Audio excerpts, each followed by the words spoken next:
Now, we had a curveball this morning, ladies and gentlemen. It sounds like that the Buffalo Bills and the Green Bay Packers were deep into trade conversations earlier in the offseason to send Jaire Alexander over to the Bills. Now, I got to tell you what, all right? I am not going to beat around the bush. My thoughts on this is thank you, Lord. Thank you, God. Thank you, whatever deity you prayed to, that this did not come to fruition. And Jaire Alexander is not on this team. And we ended up going a different direction, right? I'm looking at all of the possibilities in my head. I am going through so many different potential scenarios of what could have happened here. But Buffalo ended up going a different direction.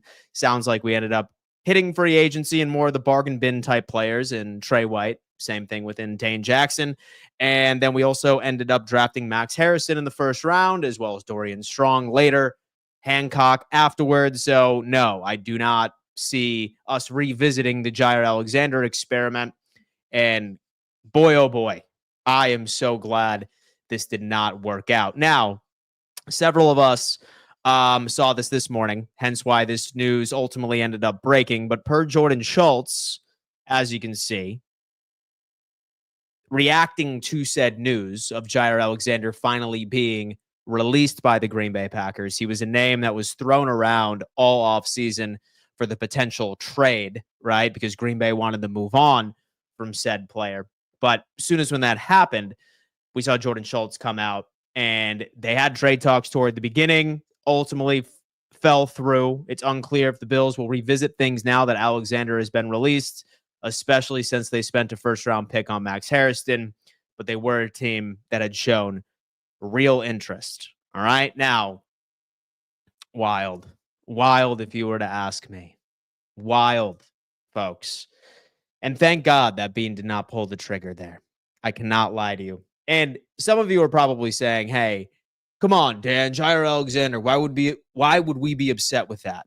And there's something that I think plagues a lot of fan bases, and something that it's not a bad thing because I feel like everybody is guilty of it to an extent, but it's largely last name scouting on the back of jerseys, right? Very much how like a lot of people like helmet scouting based off of the NFL draft.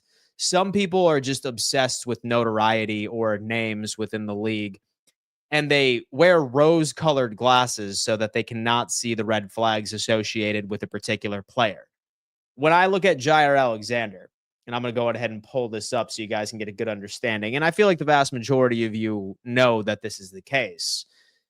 The guy has not been able to stay healthy to save his damn life. To save his damn life, folks. Past 2 seasons, he has only played 7 games apiece, so 14 games total in the past 2 years. And then he played 16 games in 2022, but then in 2021, he ultimately only ended up playing 4 games. That is a giant red flag, especially when you look at a team that has struggled in the depth department, right? Seeing a significant drop-off from that. So I got to tell you, between Max Harrison, between Dorian Strong, between Tre'Davious White, and yes, I trust Tre'Davious White more than Jaire Alexander. Some of you might say, oh, Dan, what about Trey White? He was injured. He has stayed healthier than Jaire Alexander for the past 365, right?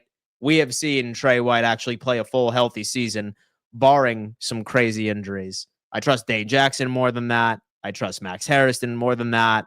I trust Benford. I trust Taron Johnson. I just don't see a spot for this player to be on this team. I really, really don't. And I'm very excited to hear what everybody in the chat has to say about the situation. But man, you know what? There is an old saying. Sometimes it's wonderful, or thank God for unanswered prayers. I believe that is one of the terms that needs to be thrown around a bit more than it usually is. However, folks, I'm excited to get into the Q&A segment of today's episode.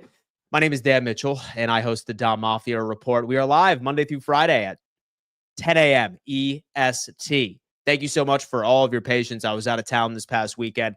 I left on Thursday. I just ended up getting back late last night. I'm very excited to unpack with my live chat this morning. Guys, as a reminder, my Q&A segments are structured where you have to label them appropriately. begin with a Q dash for question, S dash for statement, so I can easily decipher between the two. And I can also end up ignoring internal conversations that are being conducted between chatters. No offense to you there, but it just doesn't really do anything for many people that want to listen to the replay of this episode and or listening on Apple and Spotify podcasts. I need to give a giant shout out to today's sponsor, and that just so happens to be William Mattar. Folks, if you were ever hurt in a car, you better call William Mattar, #1 car accident attorney in the state of New York. I would never wish a car accident on anybody. However, if you ever find yourself in that unfortunate scenario, it's imperative that you find the appropriate representation, somebody you can trust, and look no further than my boy Will right on the damn screen. Guys, smash that like button for me. It's the easiest way to show love over here, and let's get into the question and statement situation. Jaire was the premier corner a couple of seasons ago. Signed him to a 1-year deal. Low risk, high reward. Maybe not the Bills, but someone may benefit big. Yeah, most definitely. I think that there's several teams that would be able to afford to run the risk, right? Perhaps even the San Francisco 49ers might be interested in bringing in Jaire Alexander, right? My thought here is, number one, I want to say our cap room is sitting at around $2 million. I also think that Jaire Alexander would need some sort of promise that he would be the starter almost immediately. I don't think that he would walk in to an organization, especially now that he's a free agent, right? Like, he's going to be a hell of a lot choosier. He's not being traded now. He gets to choose what organization he can go to. He's likely going to want to go to a place where he can start. And it's hard for me to find a place for him to start over in Buffalo. Maybe say that he goes unsigned halfway through the season, and unfortunately, knock on wood, we see some significant injury like week 3, week 4, week 5, then sure. But number one, I don't think that we could afford him, because I don't think that he's going to be able to accept second, third string pay. He's still going to call for a pretty decent contract. In fact, now I'm kind of interested to see exactly how much his market value is right now. He's 28 years old. He's still young, which is interesting. But here, let me see if his market value is even, his market value is not even there. He recently signed a 4-year, $84 million. His average salary was at around $21 million. He'll probably get a 1-year deal like he put in, but we'll see. Dan, with Trey looking much better in our first-round pick, don't you think we are just fine at CB? I do. Yeah, for sure, man. I think that these conversations were conducted prior to the drafts, right? Probably about midway through free agency. Maybe Brandon Beane was trying to have this conversation with Green Bay because he initially wanted to go a different direction right in the draft. Like, maybe he wanted to trade up for an interior defensive tackle, or he had a different, I suppose, priority. With me, it's just, who would we be walking away with? Or who would we be walking away from? I understand that there's concerns about Tre'Davious White and his injury history, but if you're going to walk away from Tre'Davious White and bring on Jaire Alexander, who hasn't played a full season, which would be year 3 going into it right now, it just doesn't really make a lot of sense for me. I'm fine with the youth that we have, right? I'm fine with Benford, fine with Taron Johnson, fine with Max Harrison on the outside. I'm fine with Trey White and Dane Jackson. Maybe Dorian Strong if he ends up beating him out. We have Hancock, who is now going to be second string slot corner, who is a, breath of fresh air compared to what Cam Lewis was on the depth chart. But I could see Jaire going and playing an impact, especially for a team that is willing to roll the dice, but I just don't think we have the money for it right now. That's just kind of how it plays out. We have Senke coming in. And do you still think we're good without Cook, since our offensive line is the best in your opinion? How some cornerbacks, Fox Sports said him and Allen are the 4th best duo in the backfield, or do you still not see? So I'm not really wrapping my head around your question. I think that it's kind of a question where you're trying to position yourself to being like, didn't you see some random article say that Josh Allen and James Cook are like a crazy duo? Look, Cook is a great running back. He is. He's a very good running back. However, I think that people are just naive if they legitimately do not put or give any credit whatsoever to the offensive line over in Buffalo.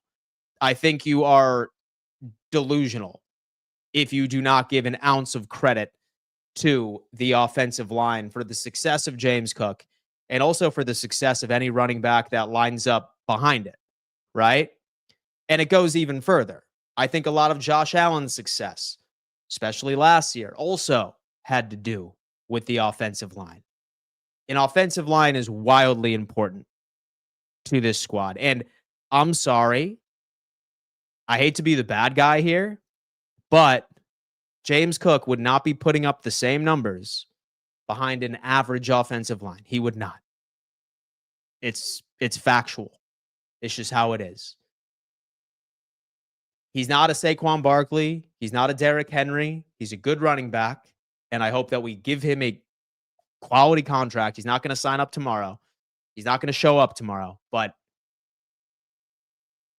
if people do not give even an ounce of credit to the offensive line for James Cook's success last year, I don't know what I could do to convince you. I really don't. It's not even worth my time.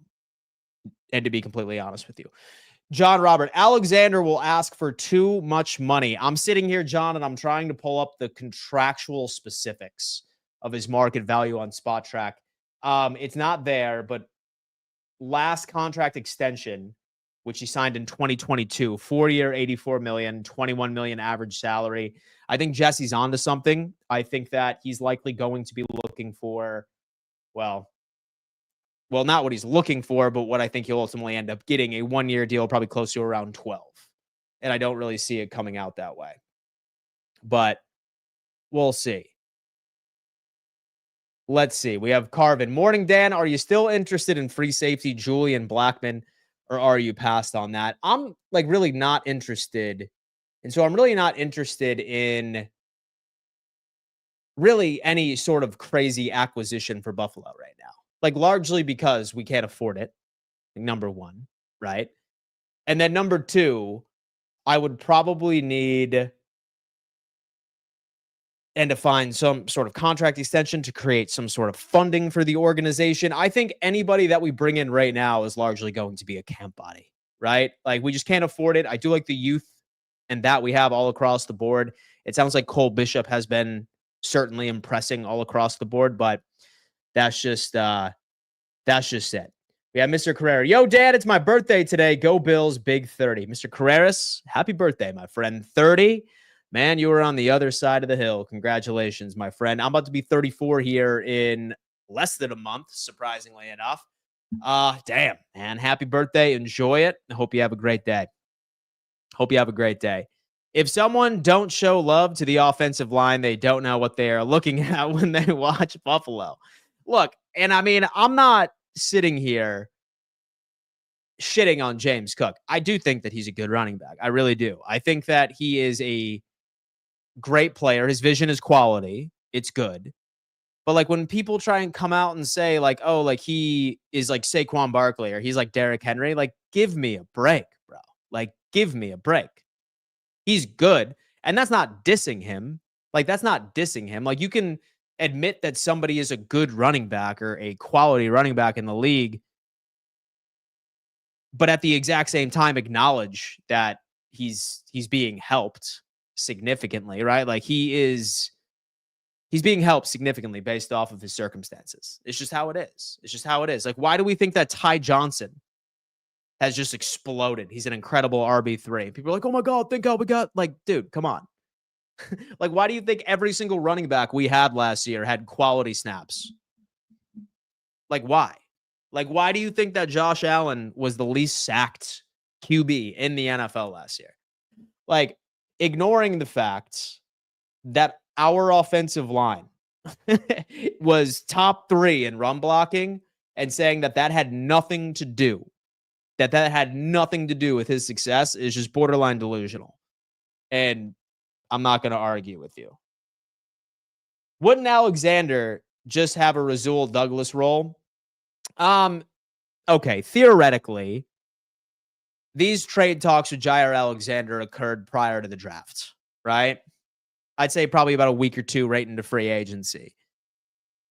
He would have been CB2. He would have lined up outside of Christian Benford on the opposite side of the field. But now it's just kind of hard for me to find a place for him on this team. It's just kind of hard for me. But hey, anything can happen. Anything can happen. I feel like we are all forgetting how amazing Cook was all year, and him not being around could be a big loss. Think of all of his big runs. But how many times can I point out how many big runs Ray Davis had, or how many big runs like Ty Johnson had, right? Like, guys, guys, for anybody that's concerned about James Cook not signing, he's going to play this year. He's going to play. Why in the hell would he sit out, not get paid a dime, because his entire contract is associated and tied in to him actually playing, right? Why would he sit out a full year when he would be 27 next year and he would need to convince a team that he could make $15 million per? It's not going to happen. He's not going to show up tomorrow. I can promise you that. In fact, I have a stream. I'm going to be discussing that a bit later today. But yeah, it's definitely a topic I figured a lot of us would want to be discussing. Dan, doesn't he have off the field issues? He does. F your feelings. He only played 14 games out of potentially 34. We do not need Alexander. I do think that it's a massive red flag that I don't think Buffalo is in a position to take right now. Like, say a team was in a better financial position, why not? Like a 1-year deal. And plus, we already ended up rolling the dice on Joey Bosa and his 1-year deal, right? And it appears that we're already burned because Fool's already injured and he's not going to be able to play until training camp midway through next year. So I'm going to have to say the exact same thing. I feel for any running back to be successful, they need a good offensive line. Not unless you're in the upper echelon of the league, right? If you are like the Derrick Henry or if you are a Saquon Barkley, you can have quality seasons regardless of your offensive line, right? Like, you can have a quality season in spite of your offensive line. That's just where we're at here. We have Calvin. I'm going to be pissed off if Alexander goes to Miami or Kansas City. Why? Right? Like, why? I'm not particularly concerned about a player who's going to play like 5 or 6 games, right? I'm not particularly upset about that. And do you think that we should go after more players, or are we set on all positions? I feel very comfortable with our depth right now. I feel very comfortable with our roster. I think that we have significantly improved from last year. And number one, we don't really have a lot of money to go after any sort of player, barring some like training camp type contract, right? Like, maybe we can move some money around here and there by some extensions that could be made.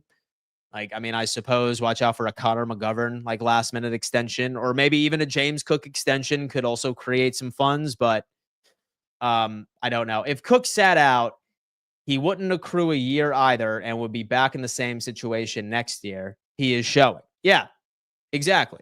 Thank you so much, Jesse. I appreciate that. My man, Jesse, 49ers representative over here at Roundtable.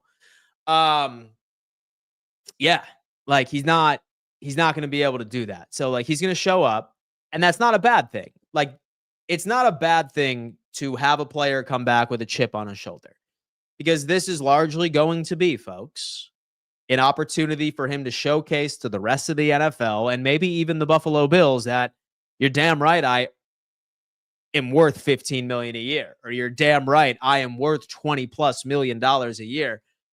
This is a good thing, right? And as Jesse pointed out, he has no leverage. He has 0 leverage right now. He's going to show up. And I hope that he has a wonderful season. I think that he does have a wonderful season. Bills should go for J.K. Dobbins. Cook doesn't work out. He's going to work out. He's going to play. That's why, like, I'm not even entertaining any hypothetical of, oh, Dan, like, who could we trade James Cook to? Or, like, what sort of compensation could we get? Who should we target if James Cook doesn't play? It's largely why I'm not even entertaining it at all. Like, at all. Because he's going to play for the Buffalo Bills. he's not going to show up tomorrow, right? And there's going to be a bunch of people on the internet freaking out, or a bunch of people jumping to crazy ass conclusions, being like, "Oh, cut him," like blah blah blah blah. But when it comes to week 1, okay, he will be suited up for the Buffalo Bills, and he will play ball. It's just how it is. It's just how it is. Remember, and DeMarco Murray leading the league in rushing, then disappeared once he had no offensive line. F your feelings. Like, look, some people think that means, or this means, that I'm not a James Cook fan. I am a James Cook fan. I think he is very good. I think he is very good. And I'd be fine if we paid him a contract. I would. I would not be protesting in the street. But I just don't think that he's the 3-down type back that people believe that he is.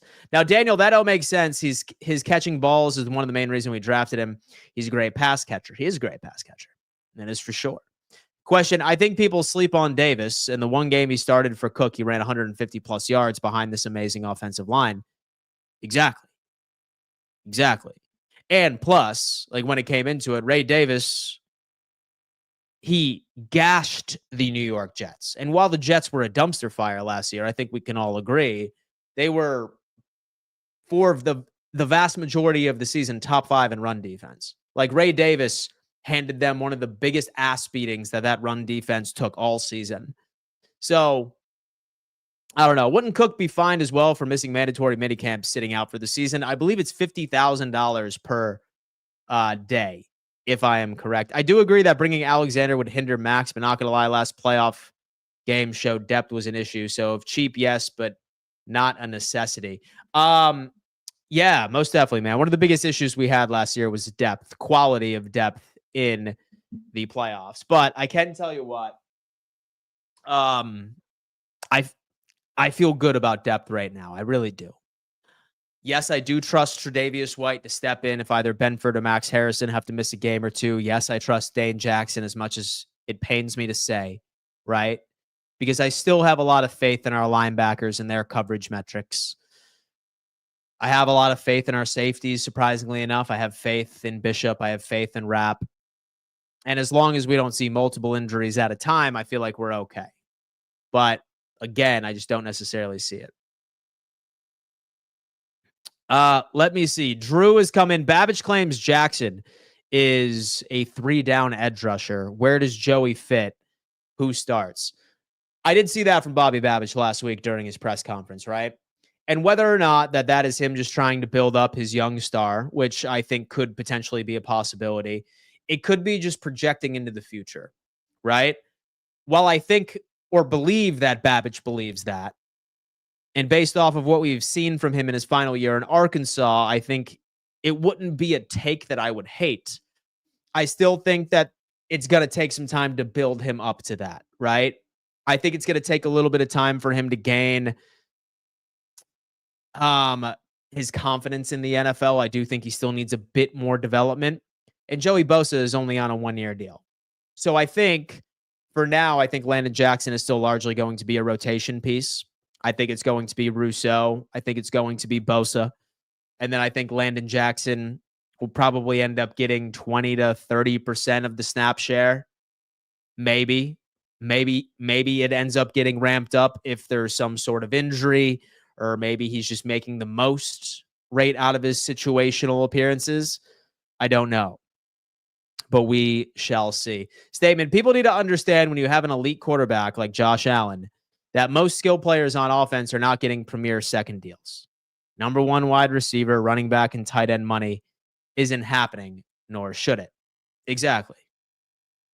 110%. When Josh Allen is in his prime, folks, this team doesn't need to pay a top running back money. This team doesn't need to pay a top wide receiver money. We just don't. When Josh Allen gets to about 34, 35, and his contribution to the ground game, running plays, rushing touchdowns starts to dwindle based off of his age, that's when we'll start to see this front office shell out some change. That's when it's going to happen. This is when Josh Allen starts to get old, right? Still wildly effective, but in order for him to maintain his career toward the twilight of it, he's going to have to take away some of that physicality. And that's when I think we'll go out and we'll start dicing out and writing some checks into big name wide receivers and big name running backs, because that's when we truly need it, right? It's half of the game. It's half of the game. It always seemed like Cook wasn't really in love with Buffalo, even on draft day. He's a sunshine guy from Miami, then Buffalo. I know, man. I'm pretty comfortable with our depth this year. So am I. I feel really, really good. So that still doesn't justify why he's not paid. Groot and Benford got paid, and the D-line is crap. So Groot ended up getting paid because if we were not to pay him, his fifth-year option would have absolutely destroyed our cap space. We would not have been able to make as many moves as possible. So Gregory Rousseau was extended to avoid paying his fifth-year option, which was insane. We saved money by doing that. We had no other choice. We had to extend Gregory Rousseau. And then when you're talking about Christian Benford, I hope, we're literally talking about one of the best corners in the NFL when it comes into preventing separation. So I'm not sure about you, but James Cook was on the bottom of my list as far as who I wanted to pay this year to an extension. It's just how it is. It's just how it is. Let's talk football with Asian. What up, Asian? Dad, hear me out. I think that the Bills are not giving Cook his money this offseason because they want to see if Cook has a season like that. Like, dude, like, I don't think that the Bills are holding back from Cook because they have some sort of personal vendetta against them. I don't. I really, really don't. I don't think that James Cook's Instagram story had anything to do with this current situation. I don't think this is animosity that the front office is looking at, being like, oh, screw that guy. He's not getting a contract. Guys, we did it because we had no money.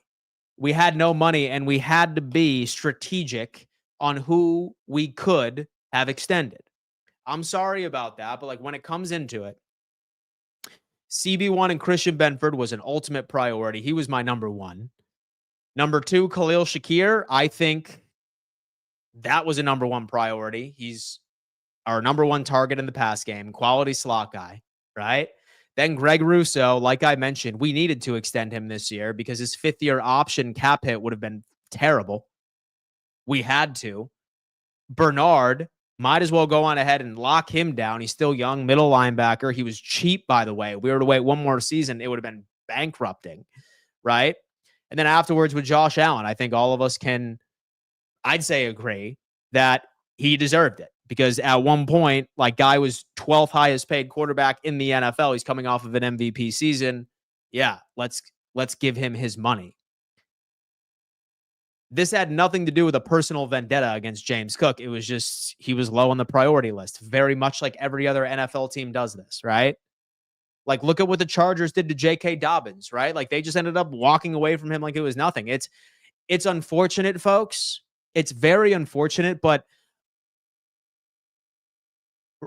right unless you are Saquon Barkley or Christian McCaffrey or Derrick Henry, like, running backs are a dime a dozen. And I'm not saying that I agree with that, but that's how the league is. Like, this Buffalo Bills team is not the only team in the league that is not prioritizing running backs. It's just how it is. It's just how it is. It's the way that the world works in the NFL. It's just how it is.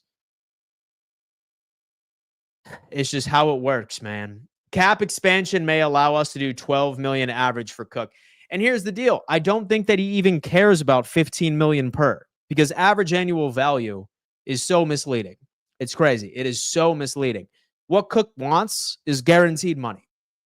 For me, sign him to a 3-year extension right now, $36 million, and guarantee 30 of it, or guarantee 25. Why not, right? Because the cap is expanding $30 million per year. Do that. Whatever. I'm not saying that I don't want him to get a contract. I do want him to get a contract. I could give a shit. I could give a shit about if it was 15 million per, 17 million per, but just make the guarantees, right? Like less than 30, or make the guarantees less than 35. Give us an out after 2 years of the contract. That's what I'm looking at. If that's how it plays, that's how it plays. Statement: Dan would not be a show if you did not crack Bob at least once. You're right.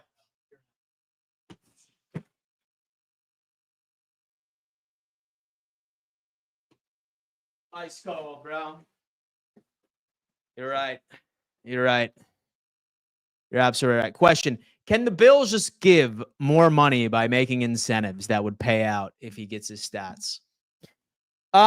Yeah. So here's what it is, man. Like, players often don't give a shit about an average annual value. They don't, right? Because when you see average annual value,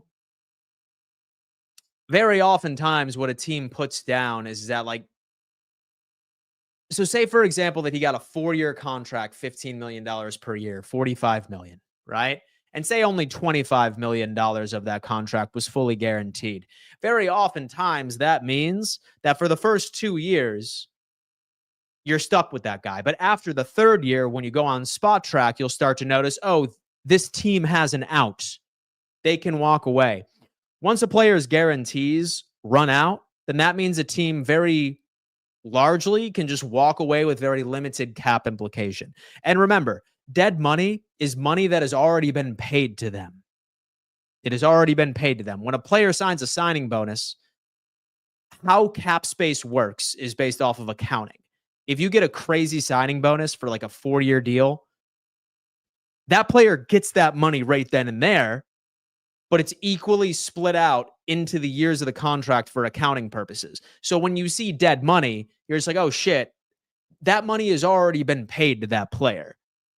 What's important to me is, what is the cap implication going to look like, or what is the cap savings going to look like if you were to walk away from said player? So with the cap is definitely a video in and of itself. We're going to have to see. Guarantee him $14 million a year for 3 years with incentives max of $20 million per season. I mean, hey, we'll see what they have to do.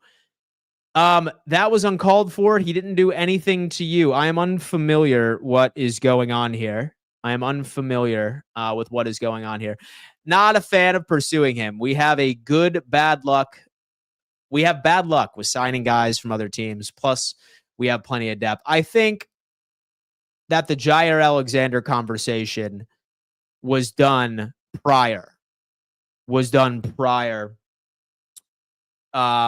I'd say probably about 2 weeks into free agency and right before the draft. So I don't think Buffalo is interested in it anymore. We're going to have to see. We are going to have to see. We have Bosa. We have Carvin come in. Bosa is 9 times out of 10 going to get hurt. So I can see Landon Jackson more snaps than expected. And a hot take I have is Jackson will finish top 10 in defensive rookie of the year. I absolutely love it, man.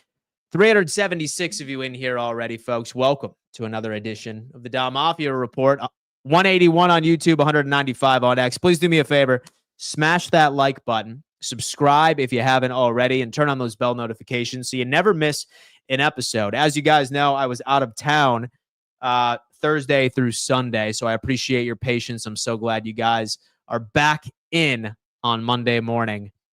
And let's go ahead and talk a little bit of Buffalo Bills. I am going to be live again later this afternoon for a James Cook discussion, so have no fear here. Did Dan delete his live stream of the divisional round in 2023? LOL. I don't believe that I did.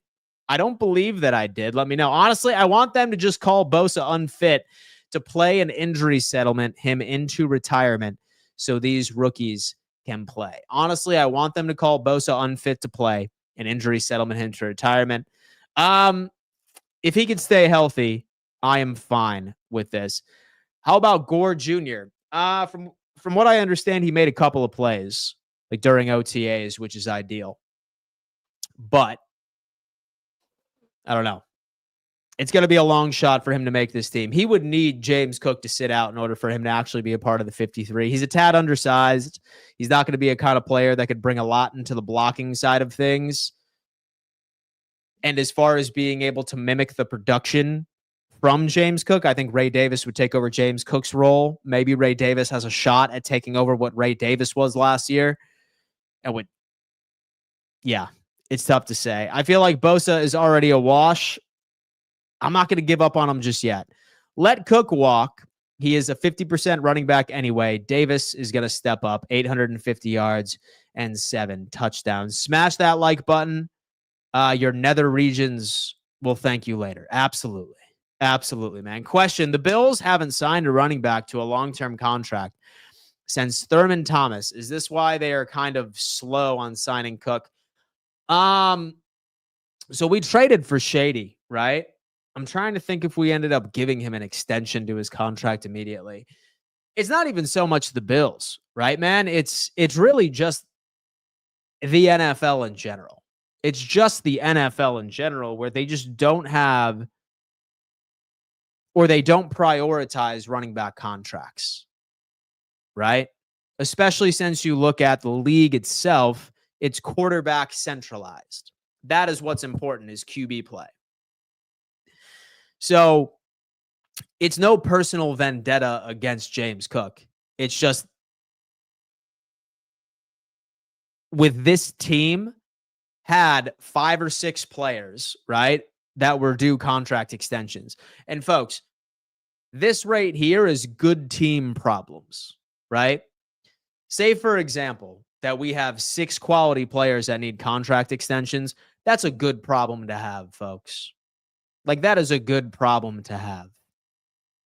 Like, this is something that, like, we see from a lot of historically shitty teams don't have this problem. Folks, I assure you we should be thankful that we have these problems, because that means that we have a quality team that regularly makes deep playoff pushes, that wins their division, that's always in the mix for Super Bowl conversations. I feel like we should be thankful. That's what I have. We have number 1 CT Bills fan. If Cook plays stupid and pulls a Le'Veon Bell holdout, don't forget Darrington Evans as a scat back. Home run option, Darrington Evans. Wow. Question: and do you think that we could still contend for the Super Bowl if we did release Cook? I think he will stay for this year, and I think this is the year we win the Super Bowl. Yeah, dude. Okay. So here's a hot take. First off, I want to preface this by saying that James Cook will be playing for the Buffalo Bills this year. But here's something that I am going to say, and feel free to clip this. The Buffalo Bills would have the same win and loss record with or without James Cook. With or without. I'm standing on business on this one. This Buffalo Bills offensive production would not change at all. It's very difficult to prove because either one extreme is going to happen or the other. But I guarantee you this. As far as advanced offensive analytics, as far as win-losses, as far as average points scored, as far as rushing statistics, there would be a marginal change, but nothing material whatsoever. Nothing at all. And that's not a slight at James Cook. Again, he's a quality player, very good player, but I promise you that nothing would change. Nothing would change from the Buffalo Bills at all. Dan, let's be honest here. Where would you rank Cook and so among running backs? Top 10, top 15, 10 through 15. That's tough for me, my friend. Here, let me go ahead and pull something up. Let me double check here.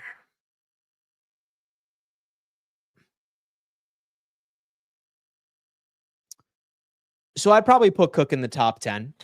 And so I'd put Cook in the top 10. So let me think who's above him, right? Saquon's obviously number 1. Saquon's number 1 for me. Derrick Henry is number 2 for me. Then then Robinson from Atlanta. So I'd say those are my top 3. So we'd certainly say Robinson would be next. Let me see who else I would have above him. I'd have Kenneth Walker from Seattle. Quality player there. Quality player in Kenneth Walker. Definitely Jahmyr Gibbs. So that rounds up the top 5. I'd probably then go Bucky Irving out of Tampa Bay. I'd probably go him. Let me see who else I'd probably put up in the conversation. I suppose David Montgomery, maybe. And then I'd probably have James Cook there. So Cook I'd probably have right in the top 10. It's a true story about being a competitive team, Dan. Absolutely. Question, would Allen have to run more without Cook? No, not at all.